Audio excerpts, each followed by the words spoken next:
The Florida A&M Rattlers, coming off their close defeat to the University of South Florida, returned to Bragg Stadium for their home opener. Hey, man, I'm ready to have some fun. We got a night game, first home game. We got a lot of people here. Let's do some. The game was broadcasted on HBCU Go, which meant Hall of Fame announcer Charlie Neal was in the building. The sideline was packed with prospects ready to get a glimpse of the Rattlers. It also meant NFL scouts will be there to keep an eye out for talent. The opponent was the University of West Florida Argonauts. The Argos won Division II National Championship in 2019. Coach Caleb Nobles coached at Clemson under Dabo Swinney, and he was looking to make a statement in Tallahassee.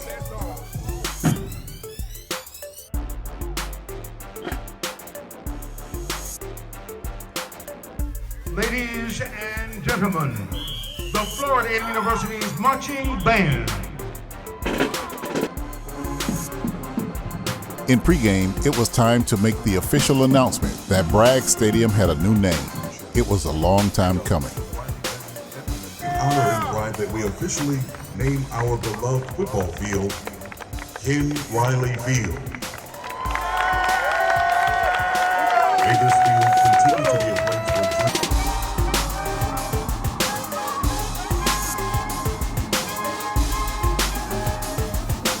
With all the particulars out of the way, it was time for the Marching 100 to make their way to the stands, but they'll be back a little later. The Rattlers' dark cloud defense was stiff from the start and never really let the Argos get any momentum. On offense, quarterback Jeremy Musa picked through the UWF defense. But UWF had some guys. O'Neal Rios got through to take down Musa in the backfield. Linebacker Eric Horn was setting the edge and came up with a tackle for loss in the backfield. Mama, here comes that man. Anthony Dunn Jr. broke through one of his 2 sacks on the day. It's a party at the quarterback, hosted by FAMU defender Nayron Jenkins got too close to the kicker and was flagged for incidental contact. Noble was giving the refs a little business, calling it a full roughing the kicker. Jaquez Yant, the University of Nebraska transfer, bounced this one to the outside to pick up big yardage for the Rattlers. Musa would then strike again down the middle of the field to Marcus Riley. Kelvin Dean bounced his run outside to set up a Cameron Gillis 28-yard field goal to get the Rattlers on the board.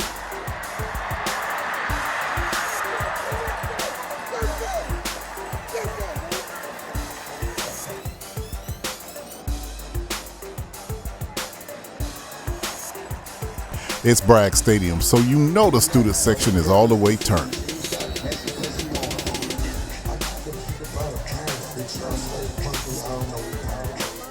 Meanwhile, the Argonauts told y'all they didn't come to play. South Dakota State transfer running back C.J. Wilson nearly took this ensuing kickoff to the house. After a field goal to tie things up, Riley takes the kickoff, but Byron Puryear wasn't having it.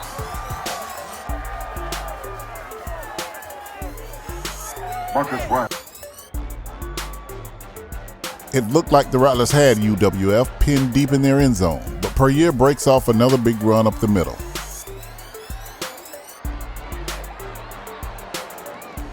Argos then went for the trickery, but Eric Smith sniffed it out.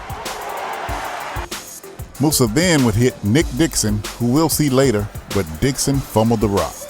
After the review, it was ruled that his knee was down before he fumbled. Right before the half, here he comes again. Anthony Dunn with his 2nd sack of the day on UWF quarterback Pee Wee Jarrett. Tied at 3-3 at the half, the UWF Argonauts were cool and collected, getting ready to rest before the second half. HBCU Game Day is the home of HBCU football, and that means it's time for the Marching 100 to put it down on Ken Riley Field.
To say the Argonauts were loose coming into the second half, it's an understatement.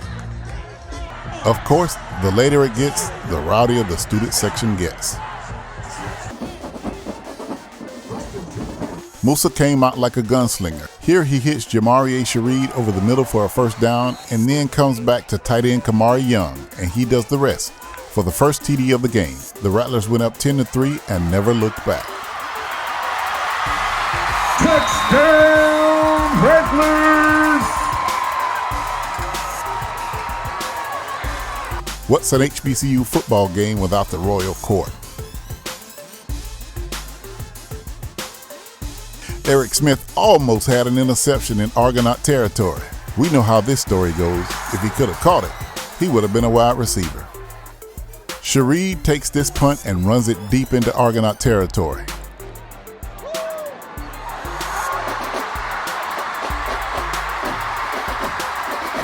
A few plays later, he hits Riley for the touchdown. That made the score 14-3. Touchdown, Rattlers!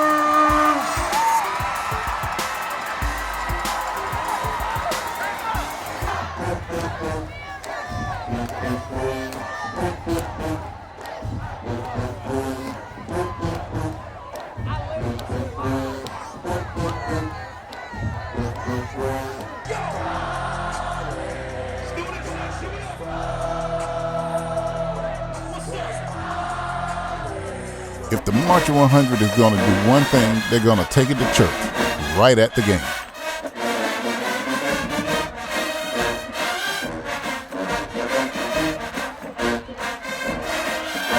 Jamontez Woods hits the left side and rolled out for a big gain for the Argonauts. The Rattlers got the ball back and hit Dixon for this 59-yard touchdown. Interestingly, all three Rattler touchdowns were scored by players from Tallahassee.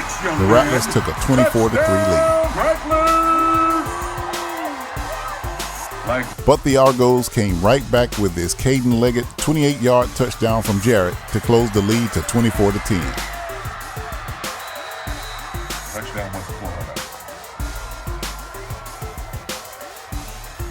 Touchdown reception by him. Terrell Jennings would close out the scoring with the longest touchdown of his FAMU career.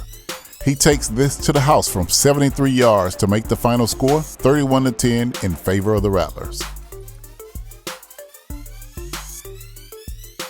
Up next, the Rattlers will have to prepare for a September 23rd SWAC game against the Alabama State Hornets.